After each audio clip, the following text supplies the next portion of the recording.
Je veux vous dire quelque chose. Il y a des personnes dans chaque saison de notre vie que Satan assigne et envoie rien que pour nous exaspérer. Ça peut être un voisin ou un collègue. Restez avec nous dans Jouissez de votre vie.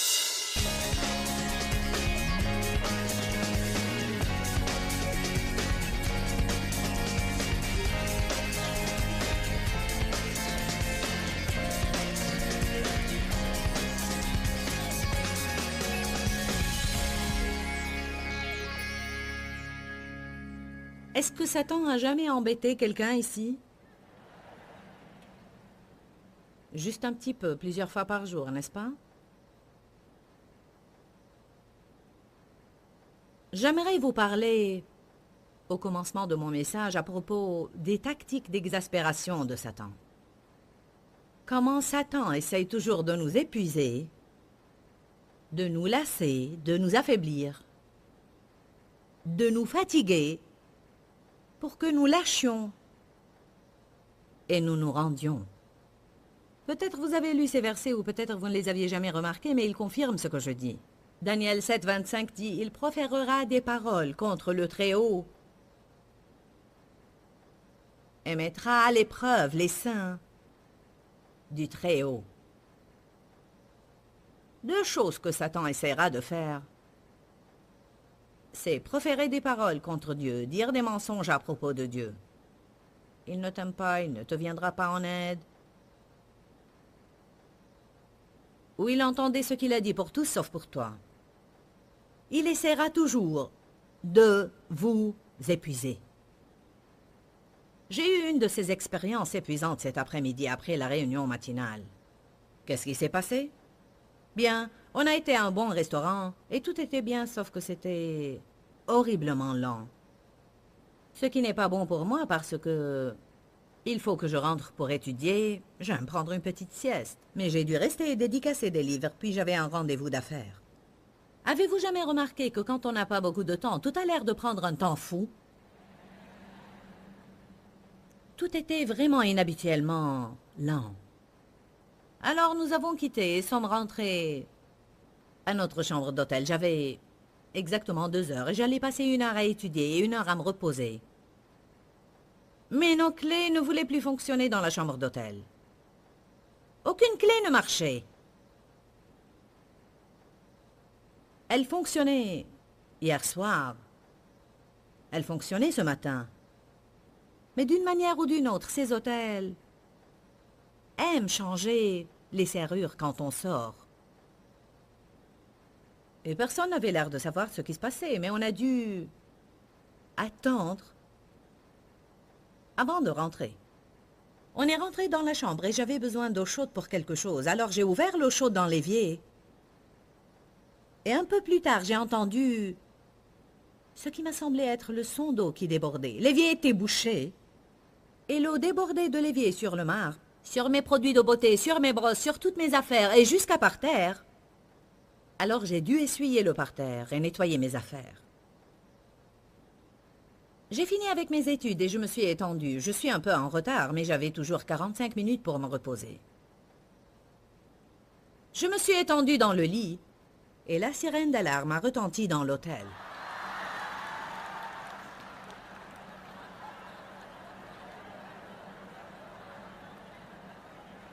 Mais non seulement la sirène d'alarme a retenti, mais ils ont envoyé un message. Tout d'abord qui ressemblait à « Il y a une urgence.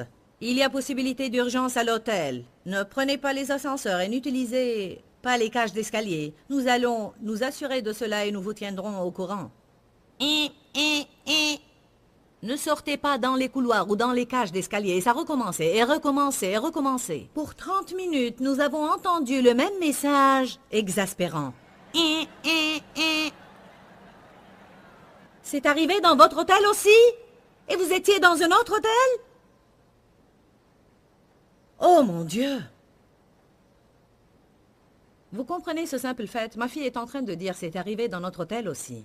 Vous savez quoi? Ce genre de chose n'est pas accidentel. J'avais vraiment besoin d'une sieste.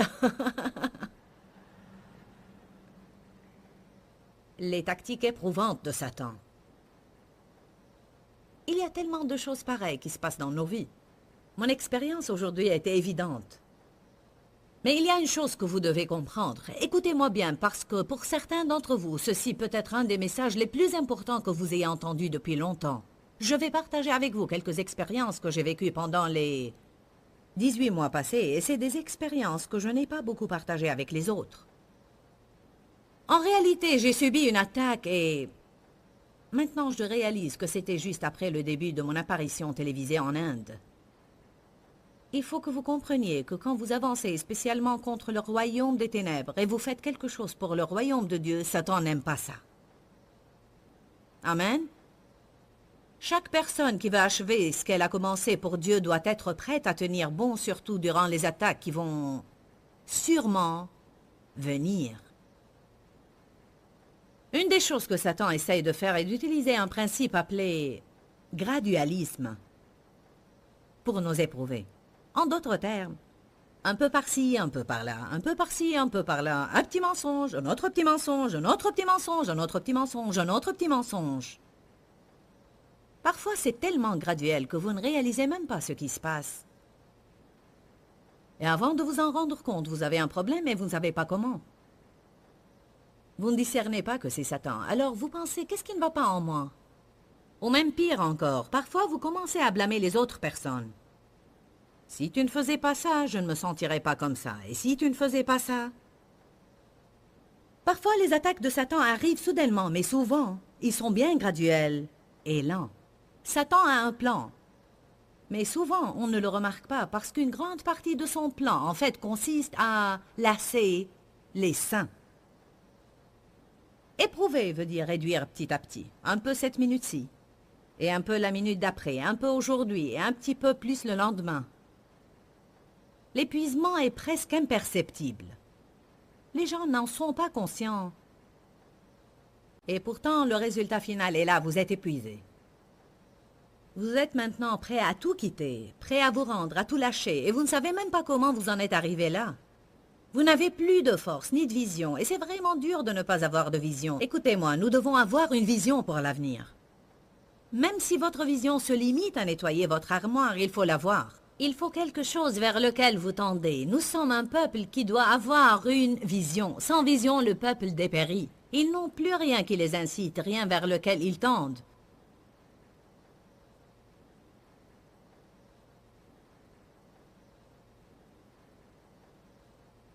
Satan vous éprouve jusqu'à ce que vous n'ayez plus rien. Ni santé, ni foi, ni finance, ni joie. Satan veut nous laisser sans rien. Nous devons prier pour ne pas être trompés dans ce domaine. Nous devons demander à Dieu de nous ouvrir les yeux pour qu'on puisse reconnaître rapidement les tactiques de déception de Satan. Il y a un verset important que je vais lire dans la Bible amplifiée. Prenez tous 1 Pierre 5.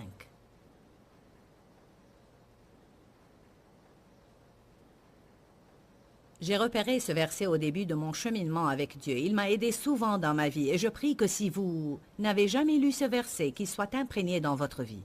Et si vous n'avez pas la Bible amplifiée, la Bible que vous avez entre vos mains aura ce verset traduit un petit peu différemment.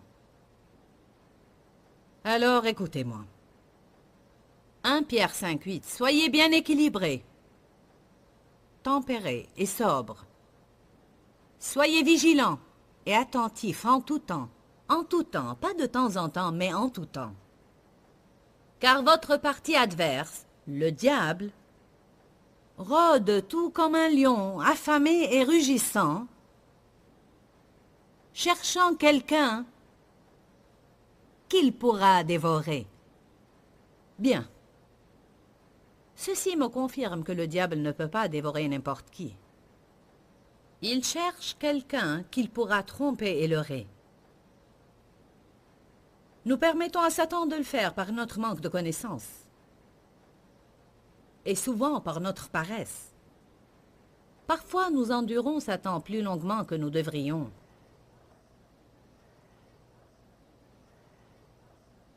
« 1 Pierre 5,9 Résistez-lui, ferme dans la foi contre ses projets. » Il y a deux choses que je veux que vous réalisiez.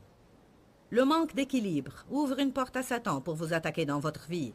Et aussi, quand est-ce qu'on est supposé résister à Satan? La Bible dit résistez-lui d'emblée. Ceci veut dire immédiatement, au moment où vous percevez une attaque de Satan, vous devez lui résister. Dans un moment, je vais partager avec vous quelques conseils pratiques sur comment vous pouvez résister et confronter Satan. Soyez ancrés, établis, forts, immuables et déterminés, sachant que c'est par le même genre de souffrance que la communauté des frères épandue dans le monde passe. Pourquoi est-il important quand vous passez par des temps difficiles de réaliser que d'autres passent par cela aussi? Une des choses que Satan essaye de faire est de vous isoler et de vous faire croire que vous êtes les seuls qui endurent ça. Pourquoi moi? Ça aide à réaliser, pas que ça doit vous faire plaisir que d'autres personnes souffrent, mais ça aide à réaliser, je ne suis pas la seule à passer par là. Peu importe combien vous souffrez ce soir, quelqu'un d'autre souffre plus que vous. Quelqu'un quelque part ou quelqu'un ici dans cette salle ce soir vit une situation encore pire que la vôtre. Alors une des choses que nous devons éviter est d'avoir ces scènes de pitié de soi-même et de désolation. Résistez à Satan dès son attaque. Je vais vous montrer 3 versets. Et par ces versets, je vais vous montrer comment Satan, impitoyablement, continue à faire la même chose, jusqu'à vous lasser. Actes des Apôtres, chapitre 16, verset 17.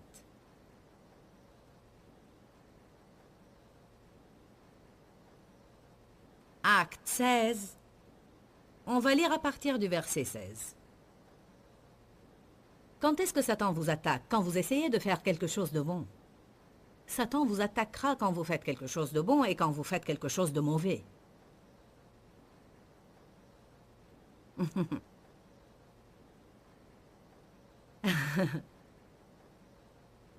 Il serait probablement mieux de ne plus essayer de savoir où vous en êtes. Parce que souvent, nous perdons notre temps en essayant de comprendre qu'est-ce que j'ai donc fait? Qu'est-ce que j'ai fait? Qu'est-ce que j'ai fait? Demandez à Dieu si vous avez fait quelque chose de mauvais et si vous l'avez fait, repentez-vous. Mais ne vous tourmentez pas en essayant de comprendre ce que vous avez fait de mal. Résistez à Satan, car votre réponse devrait être la même. Que vous ayez fait quelque chose de bon ou mauvais, vous devez résister à Satan. Vous devez résister à Satan. Personne ne peut le faire pour vous. Je vais le répéter. Vous devez résister à Satan, et vous, dans vos maisons, vous devez résister à Satan. Vous qui écoutez à la radio et où que vous soyez, vous devez résister à Satan. Il y a un temps dans notre vie où nous devons faire face à Satan par nous-mêmes et non pas recourir à quelqu'un pour vous débarrasser de lui. Acte 16, verset 16 dit « Un jour que nous nous rendions à la prière », je veux que vous remarquiez qu'ils allaient à la prière. Nous rencontrâmes une servante qui avait un esprit divinateur. Il y avait en elle un esprit mauvais qui la poussait à prédire l'avenir. Et elle rapportait beaucoup d'argent à ses maîtres en faisant des prédictions.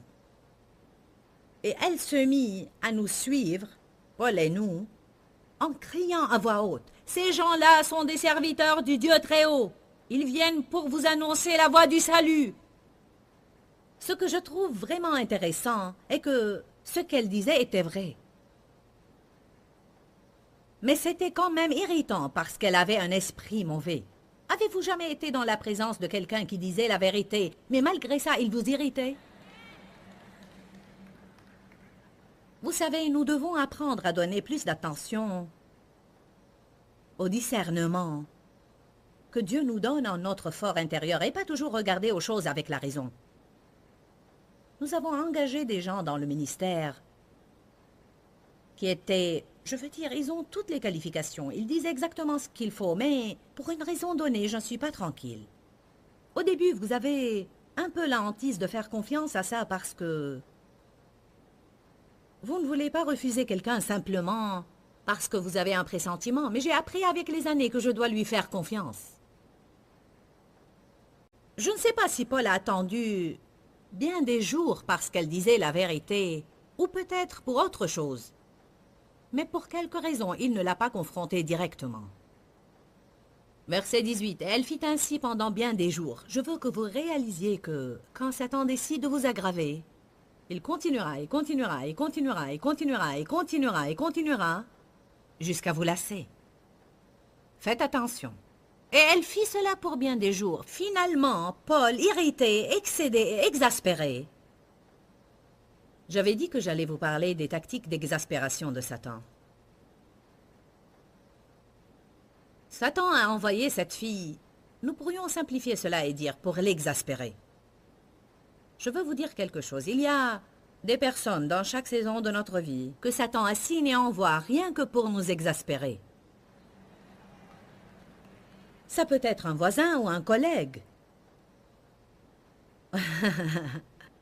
Ou un membre de notre famille. Alléluia.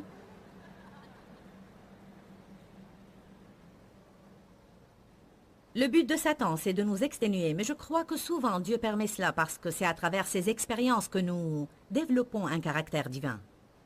Comment allons-nous jamais apprendre à aimer les personnes non aimables si nous ne les avons jamais autour de nous? Finalement, Paul, excédé, se retourne et dit à l'esprit, « Je t'ordonne au nom de Jésus-Christ de sortir de cette femme. » Et l'esprit sortit à l'instant même. Souvent, quand nous faisons la bonne chose, nous nous attendons à des résultats positifs. Mais non, souvent, tout comme Shadrach, Meshach et Abednego, nous prenons les bonnes décisions. Ok, j'irai dans la fournaise de feu ardent. Et alors Satan chauffe la fournaise 7 fois plus que d'ordinaire.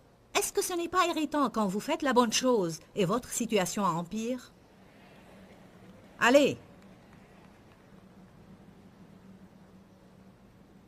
Alors, ce qui s'est passé, c'est que les maîtres de la servante, qui gagnaient de l'argent grâce à elle, se sont mis en colère et ils ont été à ce qui équivaut à la police locale. Et leur ont dit que Paul et ses compagnons propagent des mensonges, alors ils se sont saisis d'eux et les ont jetés en prison. Verset 25, vers minuit, Paul et Silas en prière chantaient les louanges de Dieu. Et voilà qu'on retrouve ce « Louez le Seigneur jusqu'à recevoir votre percée ». Ils avaient les pieds fixés dans des cèpes et ils chantaient des louanges. Et puis soudain, est-ce que vous aimez ces soudains? Soudain, il se produit un séisme et les fondements de la prison en furent ébranlés. Et à l'instant, les portes s'ouvrirent et les biens de tous les prisonniers se détachèrent. Le geôlier fut tiré de son sommeil. Probablement que vous connaissez l'histoire. Le geôlier était tellement ébahi par ce qui se passait qu'il a dit « Que faut-il faire pour que je sois sauvé ?» Si nous tenons bon sans lâcher, Dieu fera toujours de sorte que quelque chose de bon résulte des plans machiavéliques de Satan. Une des meilleures choses qui puissent nous arriver si on tient ferme est que quand Satan essaie de nous éprouver, nous puissions garder notre confiance en Dieu. Et je crois que la louange et l'adoration nous aident à être forts. Je veux dire, ils étaient irrités, lassés, éprouvés, et les choses n'allaient pas comme ils voulaient, mais ils se fortifiaient dans la foi en louant Dieu et en gardant une bonne attitude. Alors, Dieu a fait un revirement de situation et a renversé les plans de Satan, parce que Satan avait tout planifié pour qu'il soit jeté en prison, mais Dieu a planifié le salut du geôlier et de sa famille. Et voilà la preuve que Dieu travaille en tout pour le bien de ceux qu'il aime et ceux qu'il a appelés selon son plan. Amen. Actes des Apôtres, chapitre 24. Les tactiques d'exaspération de Satan. Parfois, vous devez juste dire « Oublie ça, Satan, tu n'arriveras pas à m'exaspérer. » Le mot « endurer » veut dire durer plus longtemps que Satan. Que tout le monde dise « Je vais durer plus longtemps que Satan. » Si vous lisez Actes 24 en entier, vous verrez que Félix, je crois, était gouverneur en ce temps. Et il était intéressé par certaines choses que Paul disait. Mais il essayait aussi de prendre de l'argent de Paul, des offrandes que Paul avait reçues et était en train de distribuer. Alors c'était un homme cupide, mais il prétendait vouloir que Paul lui enseigne. Il y a des personnes dans nos vies qui, soi-disant, ont besoin d'aide, mais ils n'acceptent aucune aide. Je vais parler un peu plus à propos de cela dans quelques minutes, parce que je commence à perdre patience avec des gens comme ça. Parce parce qu'ils vous épuisent. Ils sont envoyés dans nos vies pour drainer tout ce que nous avons et nous épuiser. Et ils n'ont aucune intention de changer. Ils veulent parler de leurs problèmes, mais ils ne veulent pas en finir. Et ils veulent les ressasser, mais ils ne veulent pas être libérés. Et quand ils vous auront épuisé, ils recommenceront de nouveau avec une autre personne. Et j'ai vu ça se répéter plusieurs fois dans ma vie. Il faut qu'on devienne un peu plus discernant parce que Satan se sert de notre amour pour Dieu et de notre désir d'aider les gens et d'être utilisé par Dieu. Souvent, nous nous sentons coupables si on dit à quelqu'un « Tu sais quoi, tu ne veux vraiment pas d'aide, tu es juste en train de m'utiliser. » Alors pourquoi tu ne ferais pas ce que tu veux? Et si jamais tu te retrouvais à un point où tu voudras vraiment de l'aide, alors reviens. Mais non, nous pensons « Je ne peux pas faire ça, ça ne serait pas bien, ça ne serait pas miséricordieux, Jésus n'aurait pas fait ça. » Jésus a dit à l'homme paralysé depuis 38 ans et qui était couché près de la piscine de Bethsaïda, « Veux-tu vraiment être guéri? » Depuis quand es-tu dans cet état? Ça fait 38 ans que je suis là en attendant que quelqu'un me mette dans la piscine, mais chaque fois que j'essaye d'y aller, un autre y descend avant moi. Alors Jésus lui dit, « Est-ce que tu veux réellement guérir? Lève-toi! Lève-toi! Allez, je t'aiderai, mais fais quelque chose pour toi-même aussi. Ne reste pas là à m'épuiser alors que tu ne veux que rester là à te lamenter. » J'ai maintenant en tête une personne avec qui j'ai travaillé d'une manière incontinue pour plus de 20 ans. Le diable cherche indéniablement à nous épuiser, mais nous pouvons lui résister par le pouvoir de la prière. Dites-moi, est-ce que vous avez pris des notes aujourd'hui? Une des meilleures façons de profiter au maximum des enseignements que vous entendez quand vous regardez mon programme est d'avoir un crayon, un cahier de notes et votre Bible, et les choses qui réellement parlent à votre cœur, les phrases clés ou les écritures, notez-les simplement pour que vous puissiez continuer votre étude dans votre temps de prière. Le plus d'attention on donne à la vérité qu'on entend, et plus elle devient réalité dans notre vie. Ceci est juste une des façons que je peux vous encourager à faire pour que vous puissiez profiter au maximum de ces programmes. Prenez l'habitude de prendre des notes, notez les écritures, et puis cherchez-les dans vos Bibles par vous-même plus tard. Nous voulons vraiment que vous ayez une vie de prière puissante. Je veux que vous ayez la foi dans vos prières et non pas avoir peur ou bien douter de vos prières. Je sais de quoi je parle parce que, même jusqu'à présent, souvent après que j'ai fini de prier, l'ennemi essaye de me faire sentir que je n'ai pas communiqué, je n'ai pas prié assez longtemps ou je n'ai pas prié comme il faut. Et j'ai toujours à me rappeler de libérer ma foi dans mes prières et me rappeler que mes prières n'ont pas à être éloquentes ou longues. Il faut simplement qu'elles soient sincères. Dis-leur que je les aime. Dans ce livret, Joyce Meyer donne une révélation de l'amour de Dieu pour nous. Pour obtenir ce livret gratuitement, écrivez-nous à Joyce Meyer, boîte postale 40095-6300, Larnaca, Chypre. Ou bien visitez notre site web www.joycemeyer.org/fr.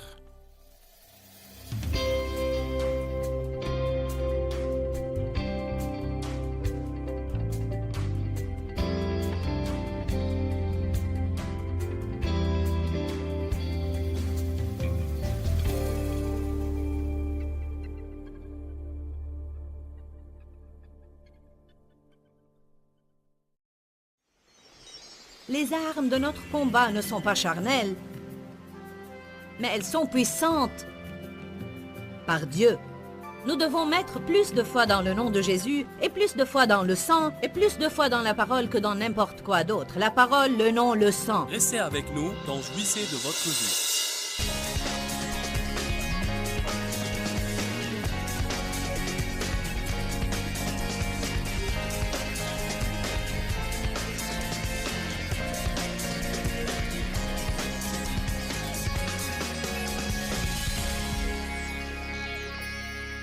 Il y a un tel message là, il est écrit. Nous devons apprendre comment utiliser la parole contre Satan et maîtriser cette épée à double tranchant. Il faut que vous répondiez à Satan. Mais voilà le verset que je veux que vous remarquiez et qui dit que les tentations viennent par cycle. Luc 4, 13. Et ayant épuisé toute tentation, un cycle complet de tentation, le diable s'éloigna de lui jusqu'à une autre occasion et jusqu'au moment favorable. J'aime ce verset. Il me dit en fait que le diable va attaquer, attaquer, attaquer. Vous résistez à ses attaques, vous tenez bon, il vous laissera tranquille pour un peu de temps. Mais il vaudrait mieux ne pas dormir sur vos lauriers, il vaudrait mieux rester vigilant. Vaudrait mieux tenir bon, vaudrait mieux être attentif. Parce qu'il attend une autre occasion, il reviendra pour sûr et il essaiera quelque chose d'autre à un autre moment ou autre occasion. Nous pensons, quand est-ce que j'arriverai au point où je n'aurai plus à endurer toutes ces attaques de Satan? Quand vous ne serez plus sur cette terre. Je vais être très honnête avec vous. Si j'étais vous, je serais encore plus inquiète si le diable ne venait jamais contre moi, que je ne le serais s'il venait contre moi. Parce que s'il ne vous embête pas, c'est que probablement vous ne l'embêtez pas.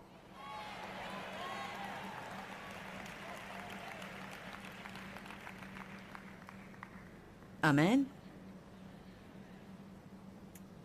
Dans Éphésiens 6,13, il est écrit à propos du jour mauvais. Restez ferme dans le jour mauvais. Je crois que c'est en ces moments de la vie que Satan nous attaque. Satan essaye de nous épuiser de différentes manières, et nous allons parler de ces différentes manières qu'il utilise pour nous épuiser physiquement et nous épuiser mentalement. Il essaye de nous épuiser spirituellement.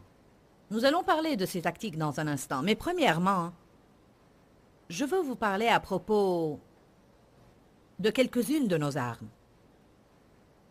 2 Corinthiens 10, 4 dit « Les armes de notre combat, nous sommes en guerre. Les armes de notre combat ne sont pas charnelles, ce ne sont pas des armes naturelles.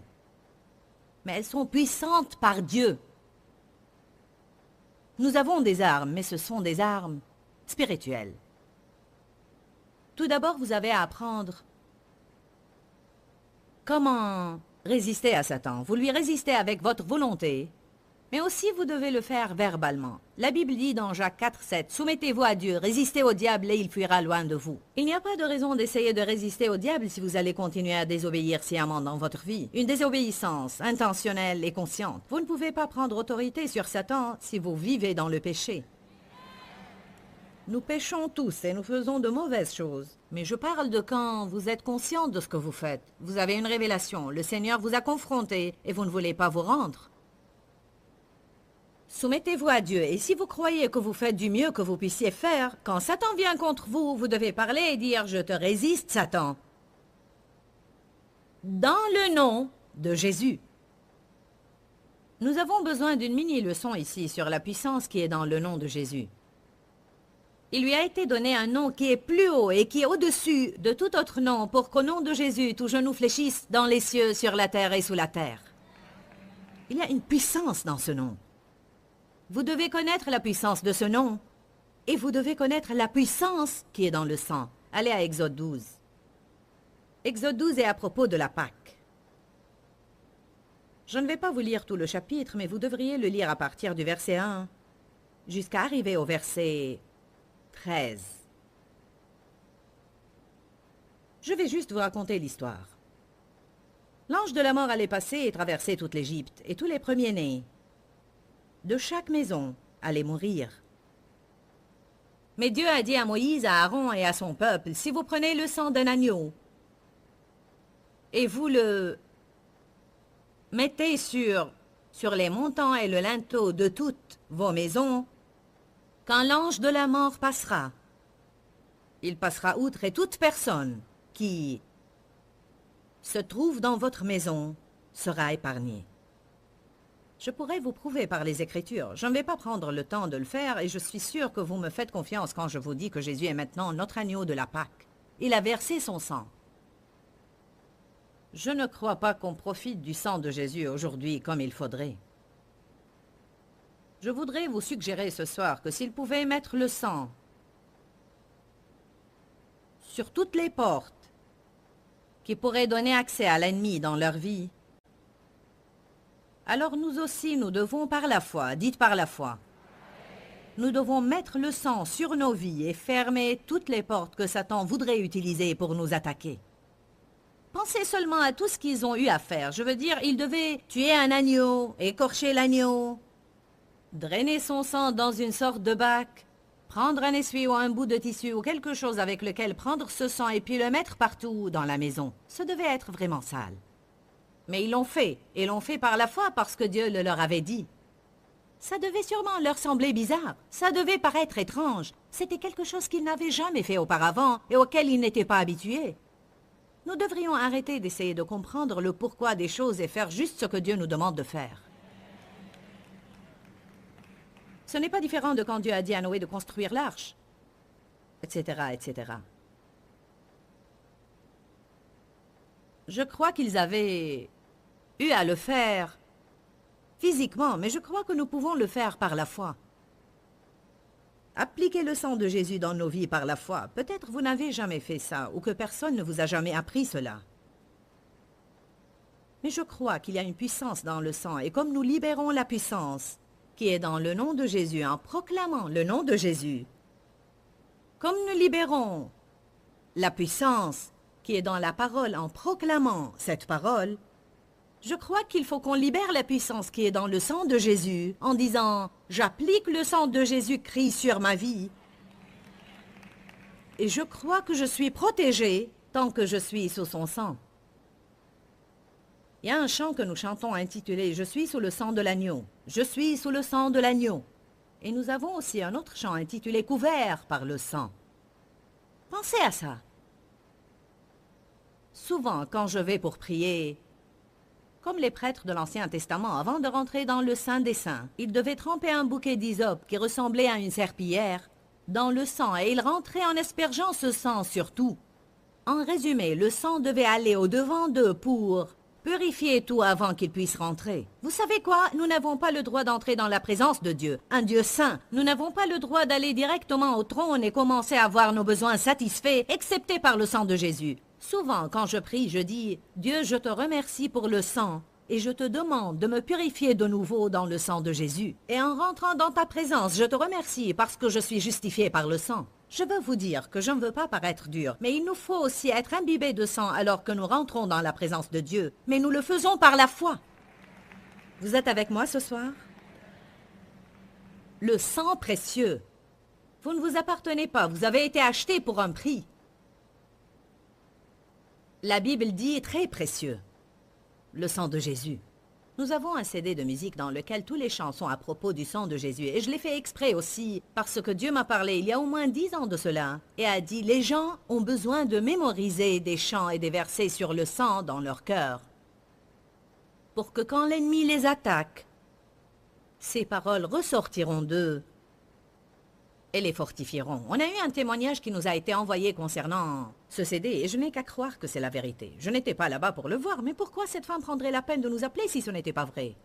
Elle a dit « J'ai été guidée à acheter ce CD musical et je l'avais dans ma maison, mais je ne l'avais jamais écouté. » J'étais assise dans ma chaise une nuit en train de lire et tout d'un coup j'ai senti le besoin de mettre ce CD qui parle du sang. Elle a dit « Je me suis levée pour le mettre et... » Immédiatement, quand je l'ai fait, et sans avoir la moindre idée qu'il y avait un criminel juste derrière ma fenêtre, il a tiré.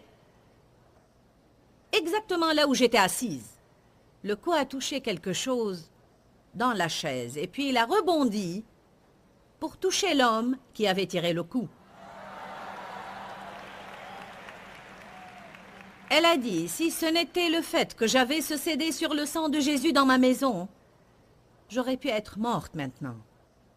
Je veux vous dire quelque chose. Il y a une puissance dans le sang et il y a une puissance dans le nom. Écoutez ce que je vous dis. Les armes de notre combat ne sont pas charnelles, mais elles sont puissantes par Dieu. Nous devons mettre plus de foi dans le nom de Jésus et plus de foi dans le sang et plus de foi dans la parole que dans n'importe quoi d'autre. La parole, le nom, le sang. Il y a une puissance dans la parole, il y a une puissance dans le nom, il y a une puissance dans le sang. Mais nous devons libérer cette puissance en libérant notre foi. La Bible dit à chaque homme une mesure de foi, mais votre foi ne vous servira à rien si vous ne la libérez pas. Comment vous libérez votre foi? En priant.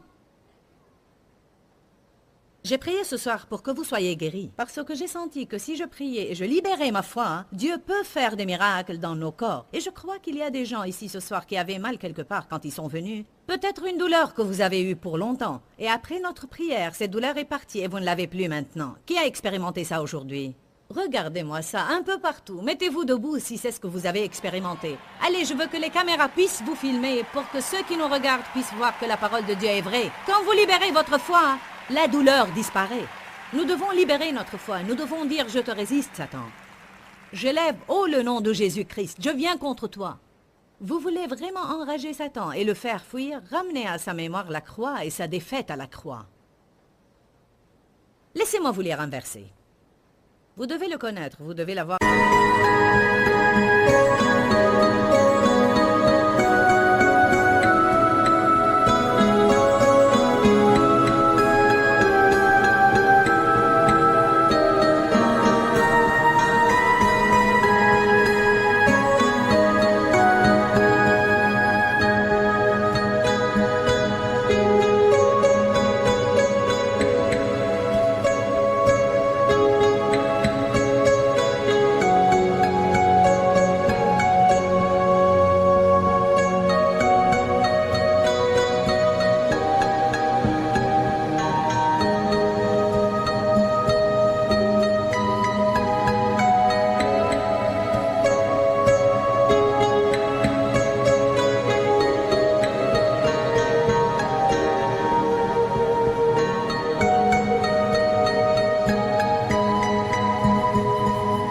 Ancré et bien établi à l'intérieur de votre petit cœur.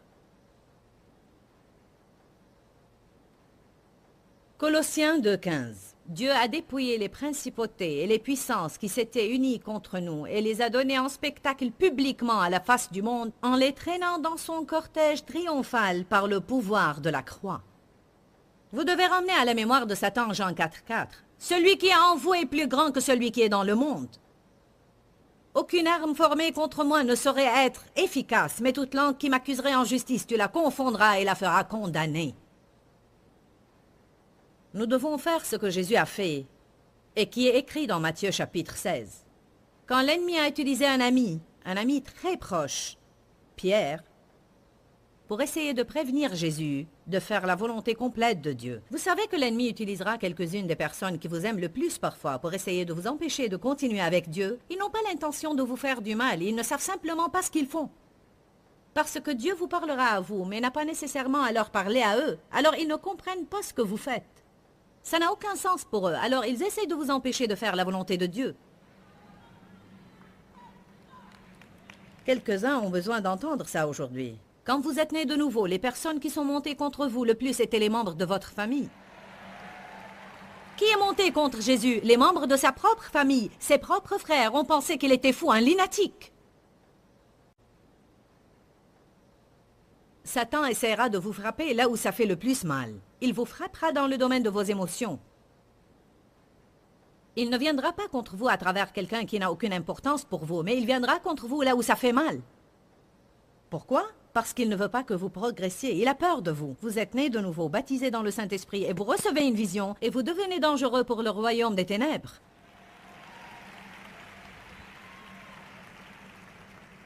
Amen. Pierre a dit, « Oh Jésus, ceci ne doit pas arriver. Tu ne peux pas aller à Jérusalem et passer par tout ça. Oh non, Jésus. » Jésus n'a pas perdu de temps. Il s'est retourné et a dit, « Éloigne-toi de moi, Satan. Tu es une offense, un outrage, une disgrâce et tu es en travers de mon chemin. »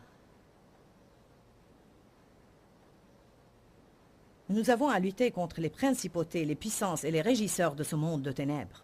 Vous devez arrêter de blâmer les gens et vous devez combattre Satan. Allez, il y a des gens qui ne m'ont pas entendu. J'ai dit, vous devez arrêter de blâmer les gens et vous devez combattre le diable. Vous devez dire, je te réprime, Satan. J'ai appris quelque chose en étudiant ça. Matthieu chapitre 12. Non, attendez, je veux vous lire Exode 12, on ne l'a pas encore lu.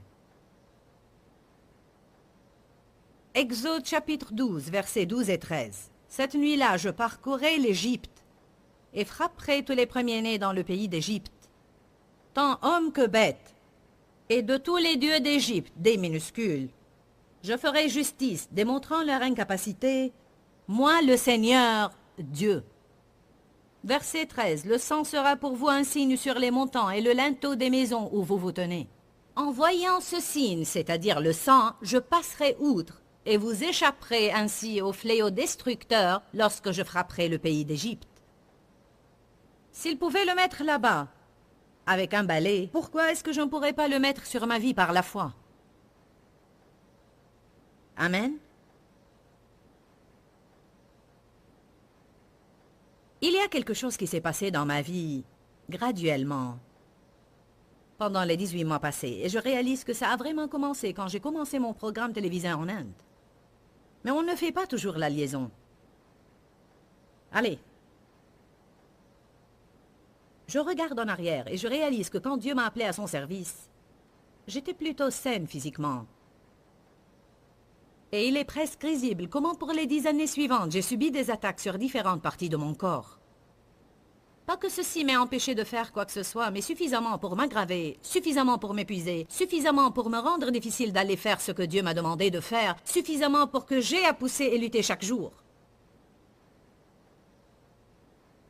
Je peux littéralement dire du haut de ma tête jusqu'à la plante de mes pieds.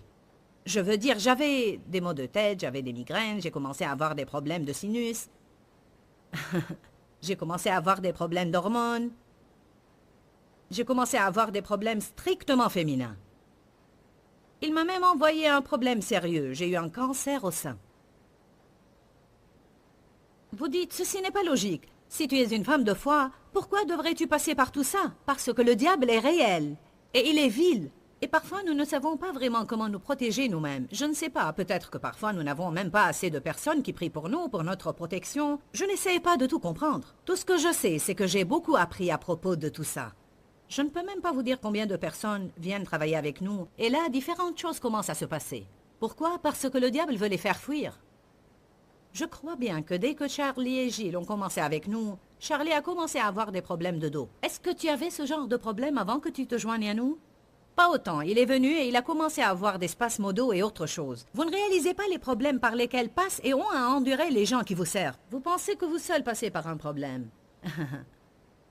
Qui a dit que vous deviez vous sentir bien avant de faire quelque chose pour Dieu? Et que vous ne pouvez pas avoir un problème et faire quand même quelque chose pour Dieu? Arrêtez de penser que votre vie doit être en parfait état avant de pouvoir faire quelque chose pour Dieu. Ouh! Alléluia! Nous sommes passés par tout ça, et pour être honnête avec vous, j'ai une meilleure santé aujourd'hui que je n'ai jamais eue. Et je subis toujours des attaques dans le domaine de ma santé, mais je veux vous dire qu'elles sont devenues beaucoup plus minimes. Mais je subis beaucoup plus d'attaques, physiquement, que Dave, parce que c'est par ma bouche que Dieu prêche et le diable n'aime pas ça du tout. Il vous haïra si vous faites n'importe quoi qui a de la valeur pour quelqu'un. Vous dites, mais je ne comprends toujours pas ça. Vous essayez d'aider les gens. Épaphrodite a travaillé dans le ministère, tellement qu'il a failli mourir. Vous devez honorer la loi de Dieu concernant le repos. Et ce que j'ai fait, ne le réalisant pas en ce temps parce que j'étais pleine de zèle pour aider les gens, c'est que je ne prenais pas le temps de me reposer. Je n'avais pas d'équilibre dans ma vie. Et j'ai moi-même ouvert cette porte à cause de ce déséquilibre. Si vous enfreignez une des lois de Dieu, et même au nom de Jésus, vous devez quand même payer le prix.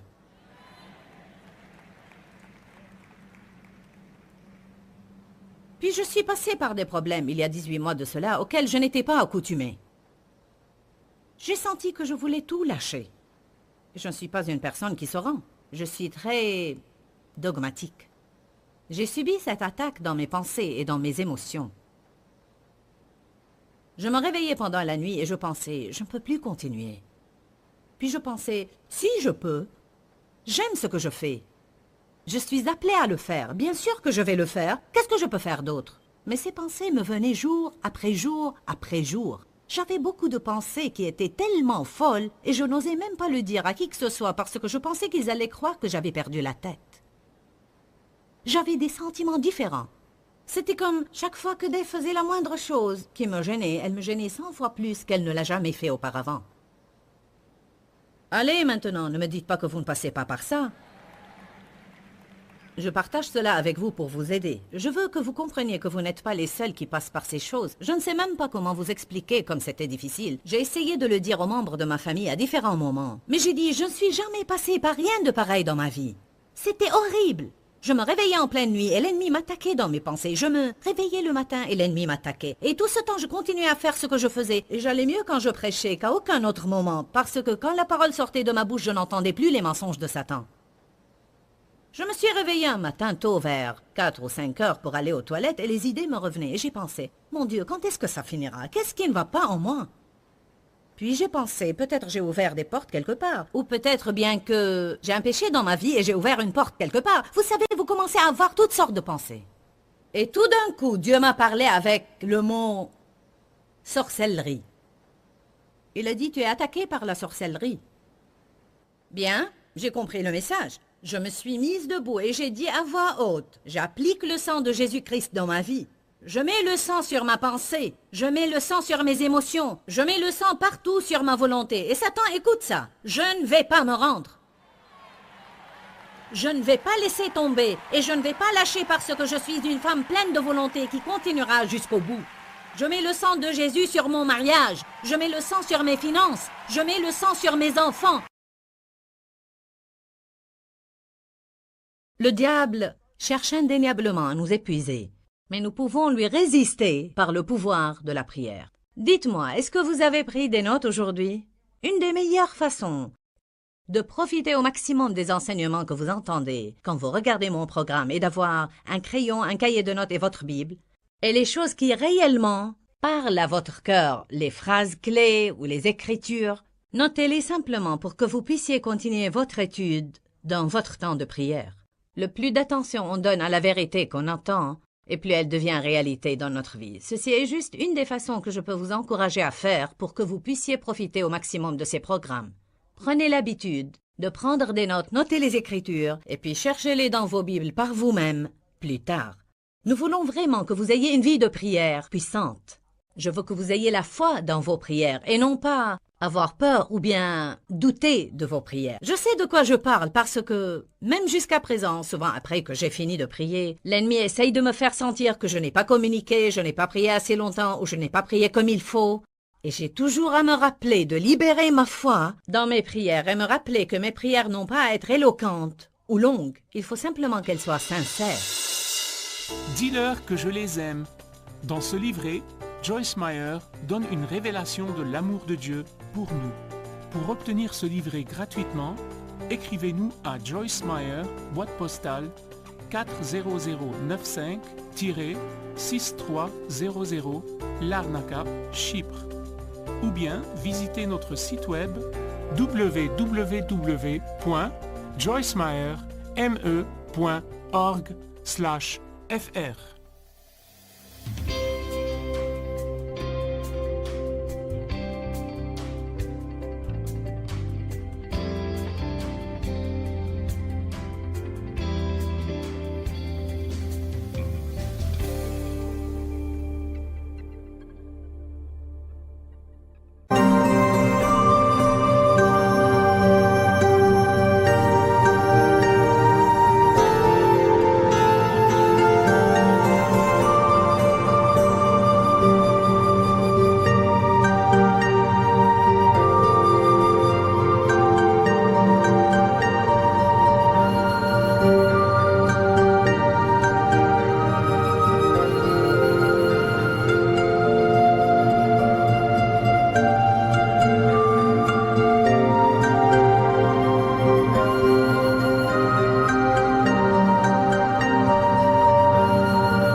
khắp phương trời vẫn nhớ tới quê hương.